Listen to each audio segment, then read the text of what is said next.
Welcome back to the channel, everybody. It's time for another episode of 10 Count, and this time we are counting down from 10 to 1, the 10 worst entrance themes in wrestling history. That's right, myself and Annick Steve are pretty much making our own ears bleed for your entertainment. Yes, because sometimes when it comes to pro wrestling and it comes to an entrance theme, whether it's a Cody Rhodes, a CM Punk, we know immediately who's coming through the curtain and we sing with joy. When it comes to these 10 entrants, individually, 10 from me, could be 10 different from Annick Steve, they make our ears bleed, and potentially yours as well. Definitively, we're going to add our scores at the end, and we're going to find out which is the worst wrestling theme of all time. Annick Steve, welcome to the video. I'm sure you've done a lot of research to this one, and probably hit the skip button on Spotify more times than you've ever done previously.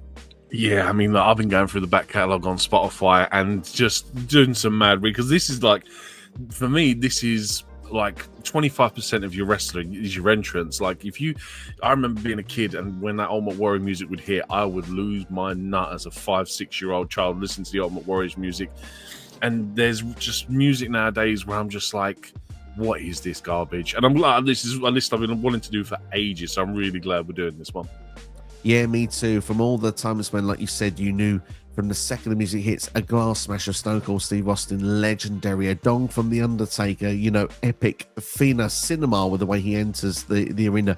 Oh, you didn't know? From New Age Outlaws, fantastic. This, absolute shite. Let's dive in with number 10.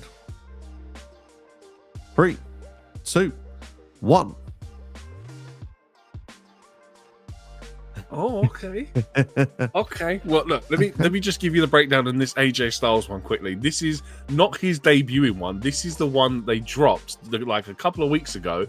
He had it for a week, and it was so bad that they went back to his original one. This is essentially just a big FU, a middle finger to Def Rebel, because this song was that bad, they changed it back a week later. That's how bad this AJ Styles song was.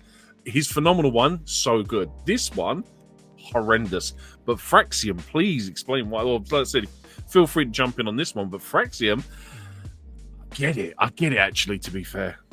Well, again, hello Def Rebel, you're going to be mentioned a few times in this video, because I'm not talking about NXT. I know that they have like the Never Slow Down, and then it mixed the Axioms theme, and of course it's kind of like that mishmash of, you know, throw together tag team and stuff, but they changed their entrance theme when they had their SmackDown Tag Team Championship match, or WWE Tag Team title match at the Street Profits a couple of weeks ago, and literally no one knew who was coming through the curtain. And it's a very common theme now when it comes to WWE themes from Def Rebel. It's like just a pin drop pretty much of them coming to the ring. This is supposed to be your new hot tag team that everyone's going wild for, because they've come in, they've made a splash, literally, they're quite high flyers, they're beating all your favorite tag teams, and now they're going for the tag team titles, and for some reason you've changed their theme, which was slightly recognizable to the fan base, to something no one really can get behind. And unfortunately that's all too familiar, and because it's the latest one, and because they changed it at such a high profile moment, I appreciate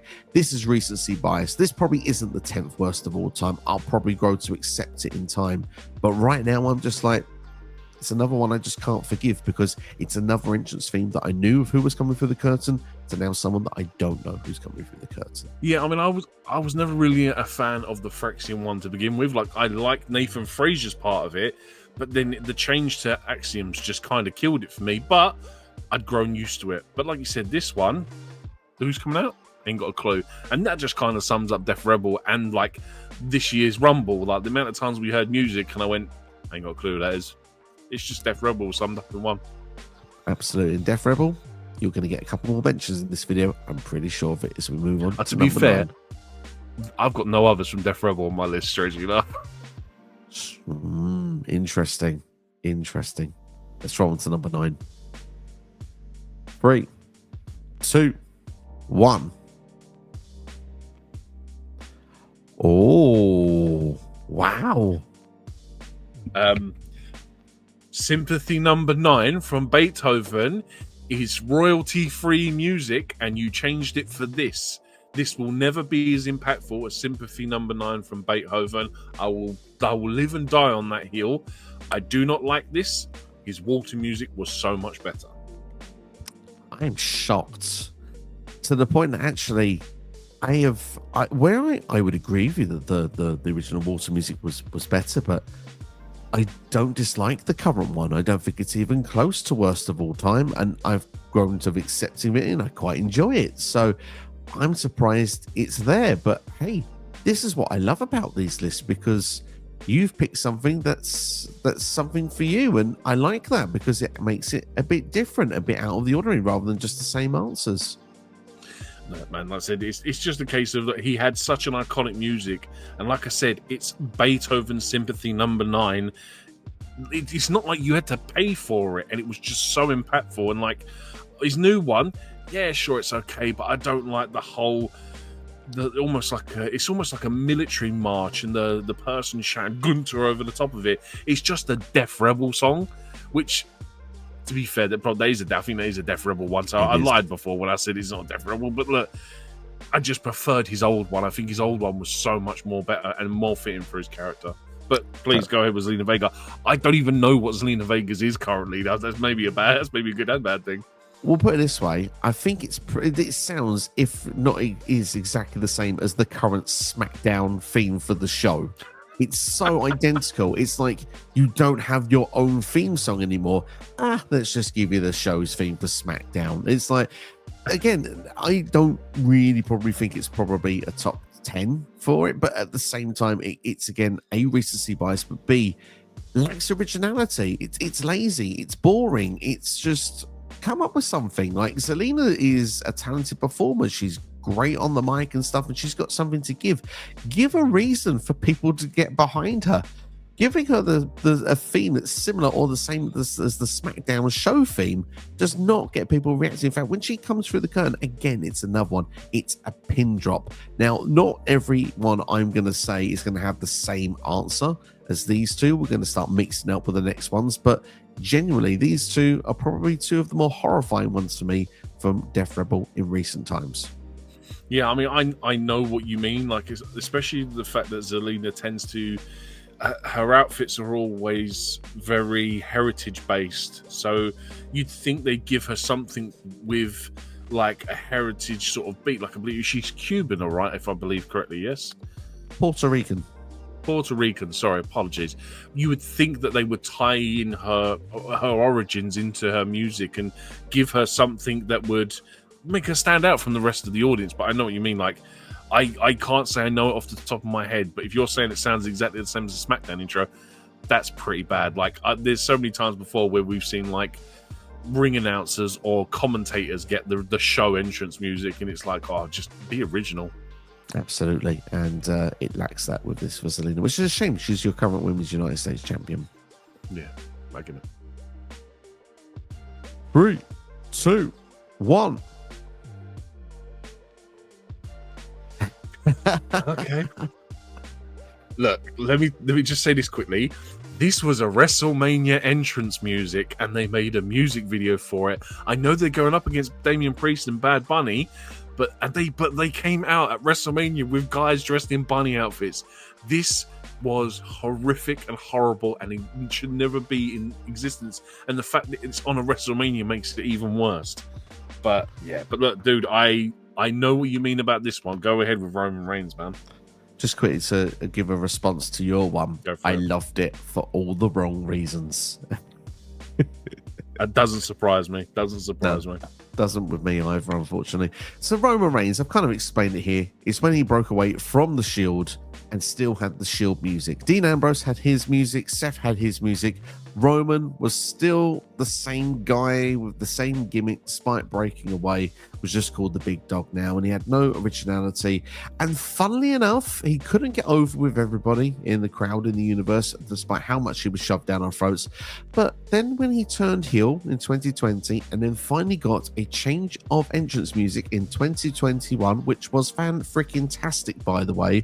His new one isn't as good as that one, but it will do. It will do. It's not one of the worst Def Rebel ones, but it's not one of the best. But the one in 2021 was cinematic. It was epic, and it just shows that maybe had they put some creativity in Roman Reigns after he left the Shield, maybe he might have got over it a little bit earlier. maybe also if they turned him heel a bit earlier, he might have got there earlier. But yeah, for me, it's again probably not the worst theme. It's just the laziness that goes into that theme, and I think it was a contribution to why Roman did not get over the way he should have done universally in 2014 to 2019.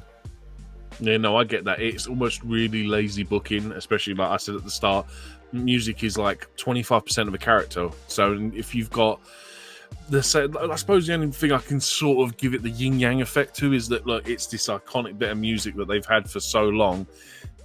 Roman Reigns is the guy they want to be, the main guy. That I'm sure it's kind of established, and if you hear that music, you know who's coming to the ring, really. But I get what you mean. It is very, very lazy, and like for years he had the same music, and it was only when he sort of becomes the tribal chief they finally decided to give him something decent.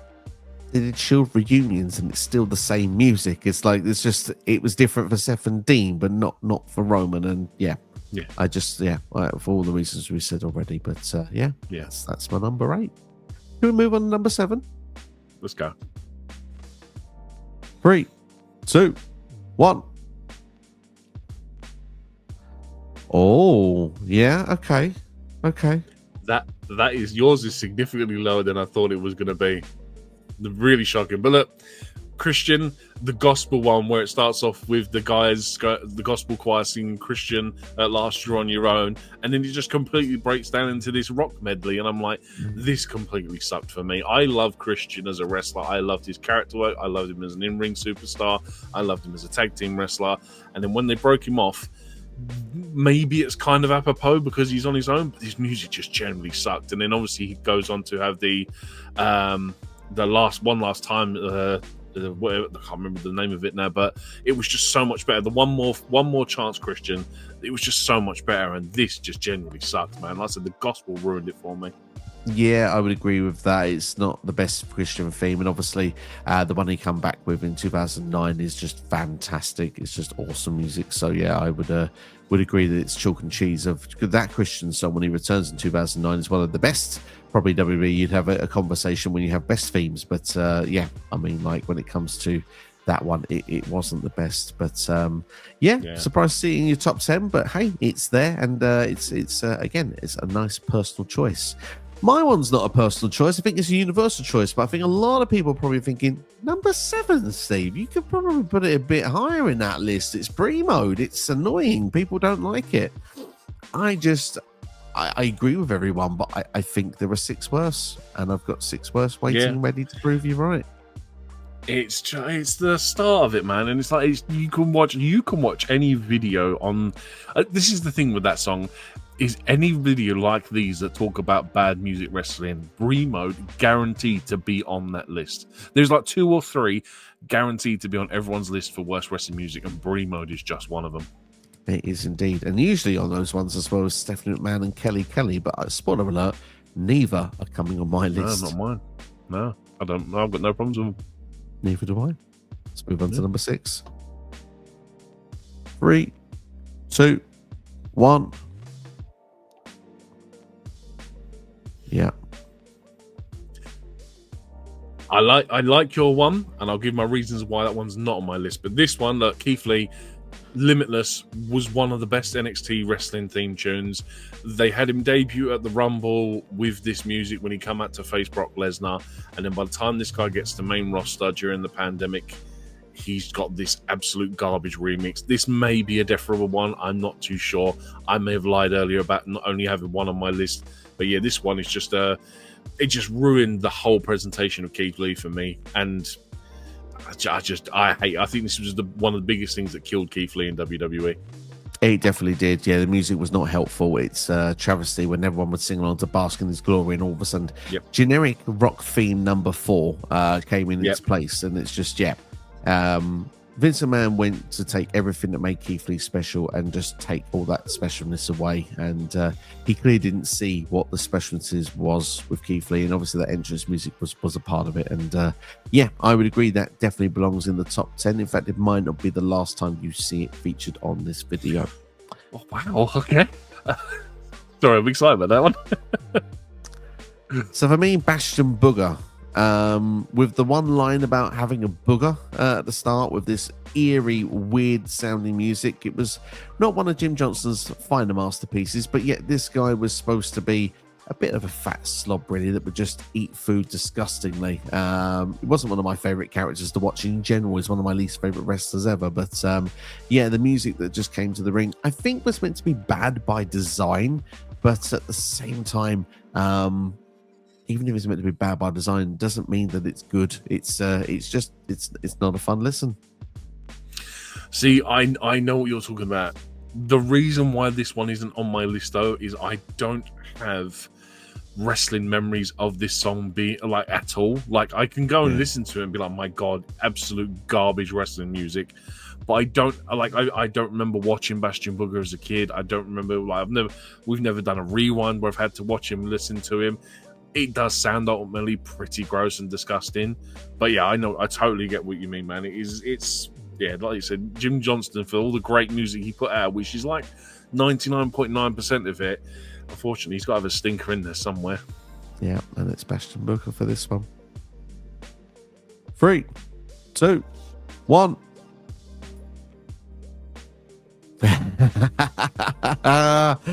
Oh, go on then.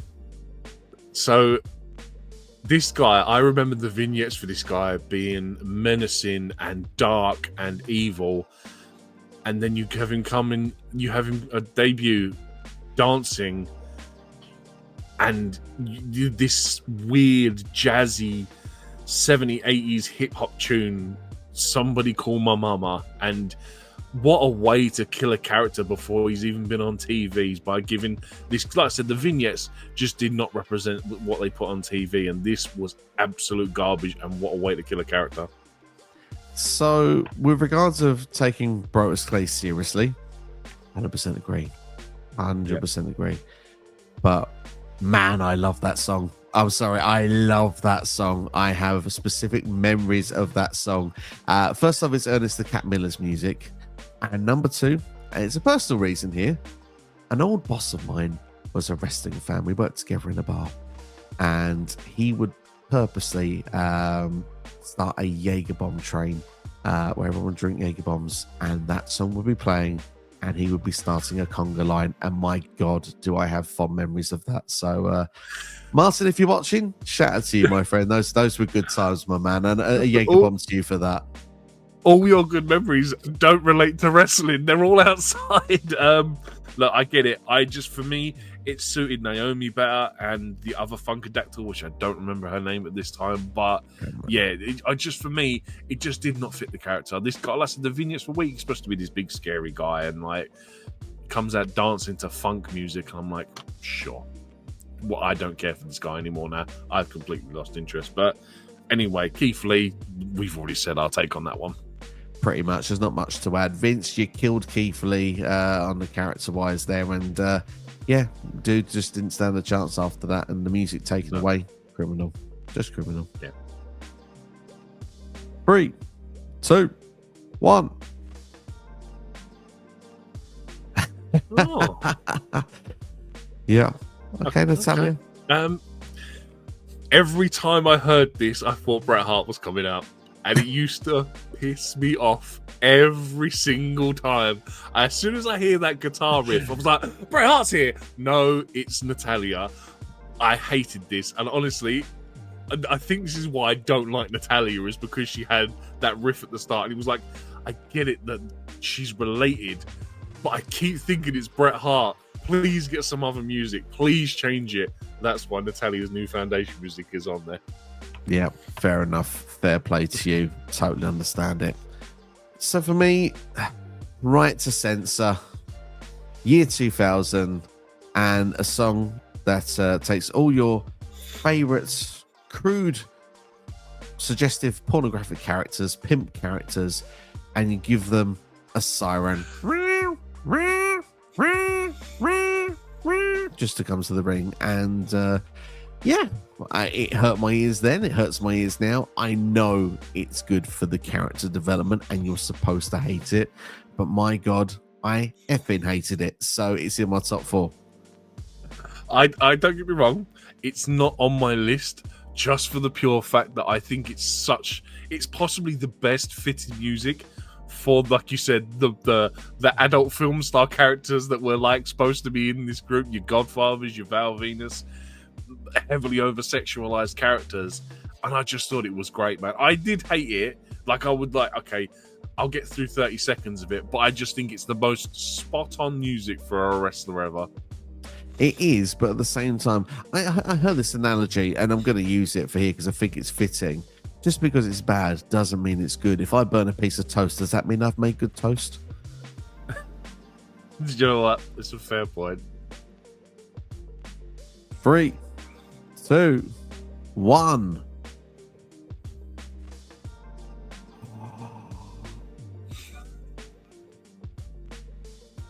Forgive him.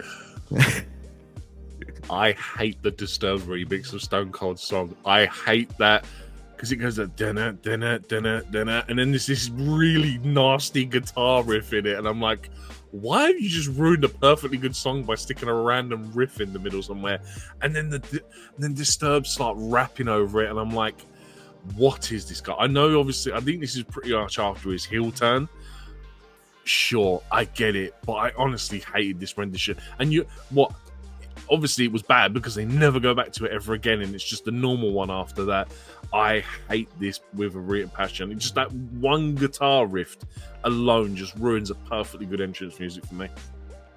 Fair enough. I can't personally agree. I loved it. I felt it fit the time period of Austin as well. Like you said, he went into transition of going to be heel to being a heel. And, how can you get more in your face than Stone Cold Steve Austin's a baby face when you're going to be a heel? You throw Disturbed on that. And it fit his narrative so well in the summer of 2001. Like you say, when he goes back to being said baby face afterwards, he goes back to the original music. But, hey, look, again, this is the beauty of these things, because there's going to be some that I'm going to say, and I've got a personal one coming up, and I debated whether it should go to number 1 or number 2. It's not there yet, so it's going to be one of them. But yeah, for me, I have to go with the classic Isaac Yankem. We're going back to the occupational days of the new generation era, and this guy was a dentist, surprise, surprise, with Isaac Yankem, and it was basically just a drill on the way to the ring. Again, it's not music. It's just not music. It's not good. I can't think of anything worse that puts me on edge than a dentist drill. Just hearing that noise just sends shivers down my spine, and I'm glad that I was kind of like, I don't remember anything of Isaac Yankem, but I know for a fact that I said the noise alone just gives me nightmares alone just thinking about it.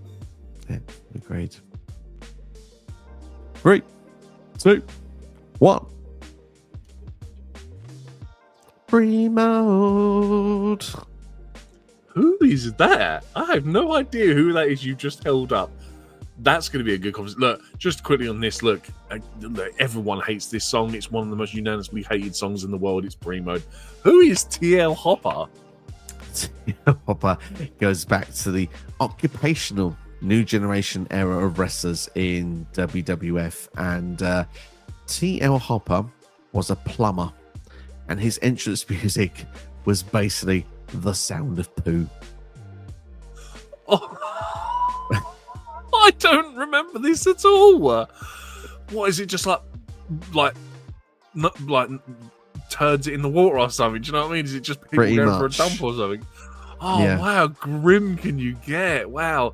Look, man. Look, I suppose. Look, times are hard. Producing music is hard. Let's just go with, stereo sound effect number 7. Just turds dropping in the toilet. I mean, times might be hard, but I can tell you the sound of that music, it certainly wasn't hard. Just dropping a deuce every night he comes out. Yeah, absolutely. He didn't survive very long in the company, so yeah, that's probably a YouTube don't even know search. who it is, so that's a great. Yeah, that's definitely one for me to go look up after now. There you are. Let's see who gets number 1. 3, 2, 1.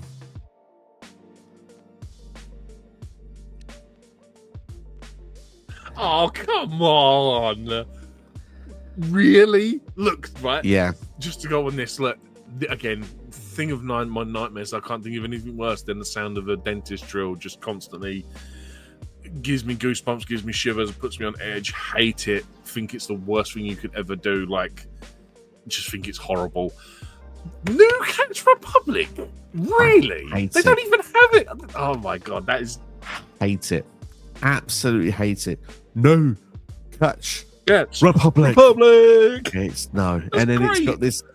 It's then no. It jumps into like this guitar solo that should have been building for like, well, for about 10 minutes in the 70s. If you've been listening to like Pink Floyd or something, it's genuinely look. T.L. Hopper's song was about the shits. This song is the drizzling shits. This is how bad this song is. It killed the momentum, energy in every arena. They challenged for the tag team titles in Australia, Elimination Chamber a couple of years ago. A show where everybody was getting loud reactions. And then this came on, No Catch Republic. And then the whole place went bloody silent. About 50,000 people looking, going, what's going on? Like, he just literally, no, it's terrible. Honestly, when they were a tag team and that became their theme song, I was like, I can't wait for this team to break up. It's that bad. You can't wait for them to break up so they don't have it no more. It was literally the reason. And then Pete Dunne, when poor Tyler Bate got injured, I didn't wish that. But Tyler Bate was injured, bless him. And then Pete Dunne went on the solo gig after that. And then he became like a big his old theme music back. He's like proper Pete Dunne Bruiserweight music, which is freaking amazing. And then I was like, it's nice to hear that. Can Tyler Bate come back to Big Strong Boy? And I don't think we've heard much of New Catch Republic since they've come back as a duo. I'm not sure if we will hear that song in the future, but look, we spoke off air. This was initially a little bit lower because it's such a personal choice and I really hate it that much. It moved up the pecking order more and more the more research I did. And Def Rebel, you have taken a good portion of these do better. Yeah, I mean, look, for every one good Def Rebel song, there are about 74 really crap ones. And like, just to throw it in the context there, like when Penta and Phoenix debuted recently, Phoenix has grown on me a lot more, but Penta's was just awesome. And now for some reason they've randomly had some Adam guy remix them both, and now they're both horrible. They're 2 months into their run in WWE. Why do you need to touch their music? Like, they've now generally, like, their music's horrible now. Like, you still got the great little intro bit, but they just, and it's just what Def Rebel does. But look, New Catch Republic, it's the same as like DIY's one, because DIY's was what? It's just the thing they do where like our music's so crap that we have to tell you who's coming out. So I get where you're coming from. It is just a Def Rebel thing, but I'm shocked. It's like I would have accepted it anywhere on the list, but number one, I'm quite blown away by. I mean, to be fair, it was a little bit lower on the list, but as we've gone along, like I said, I've made a personal decision to put it high because even though T.L. Hopper is worse, Isaac Yankem is worse, Right to Censor is worse, I personally hate that song more than those three put together. So, and I have to hear New Catch Republic probably more recent and more frequently. The other ones are about 30 years old, and I don't have to hear them anymore if I don't need to. So, in fact, if I choose to watch SummerSlam 1995, it's my own fault that I hear those songs. If New Catch Republic happened to get an appearance on Raw on Netflix and then go a run for the tag team titles, I'm stuck with listening to that song again. So, yeah, for me, it's a personal. Bias. And it's a bit of recency bias, and it's also a thing of it's a problem now. So yeah, but I agree with you, by the way. DIY narrowly scraped this list with the one that they had where it was just it's the same thing. Yeah. And Bailey as well. Role model. It's just like, we know. The Def Rebels just make better music and stick with that music more than 5 minutes, and like let them get some. Do you know what I mean? Let them get there's some rooting done with it. Like let people realize who it is. Like I said, Rumble this year was the biggest take for me. Like Stephanie Vaquer was one of the few people I popped for because I knew her music, but everyone else just sounds generically the same. It's scary. They really need to make vast improvements on the music scene currently in WWE, because unless some have got their old themes, like CM Punk obviously has a remix of it, but it's still living color. Cody has his Kingdom music and stuff like that, so those ones are fine. They get through and they're good. There are occasional Def Rebel ones that I do like Solo Sikoa and Jacob Fatu, for example, but like you say, they're few and far between. But even with Fatu's one, it starts off with Fatu. Why do you need to do that for every single song? Don't do it, man. Just make better music, man. Like I can't speak, I can't make any music, but if you think you come back from the generation of, you think like to the 90s, just in general, you had the most iconic music: Hulk Hogan, Ultimate Warrior, The Rock, Stone Cold, Undertaker. These were made by one guy. Yeah. And they're still around today because they're that good. These guys at the minute just chopping and changing every 5 minutes. I remember, because I was obviously doing a lot of research for this, I think Bron Breakker is on like his 15th version of his entrance music. 15th! He's only been on the main roster like a year and a half. How does he on his like 15th version since being in the company? It's mad. It's scary. It's scary. So without further ado, let's go for the results and our top 3, starting with third, working our way to 1. NXT, give us those results. In third place, Keith Lee's main roster debut music, where they completely killed his Limitless and he becomes nothingness and he just ruins it. Number 2, shocking how I don't know how this didn't make number 1, is Brie Mode, because like, everyone hates it, but like, ideally, like, number 1, it is Isaac Yankem, it is Root Canal. It puts me on edge. It is my worst one. So like my 1 and 2 are my 1 and 2 from my top 10. So it works out for me. But that's the top 3. So yeah, Keith Lee, Brie Bella, and Isaac Yankem. There you are, indeed. They're a worthy top 3 indeed. But have we got it right? Let us know your ones in the comments below. Feel free to get involved and let us know the worst entrance themes of all time in your opinion. If you've enjoyed the video, hit the like button, share with a friend, subscribe as well. Expect more 10 counts on the road to Now and SummerSlam. Maybe we'll do one for the best entrance themes. We'll have to wait and see, but SummerSlam themed ones will certainly be on the way very soon. But if you want to see more from this series, then check the playlist right now. Thanks for watching. Look after yourselves. We'll see you for the next one.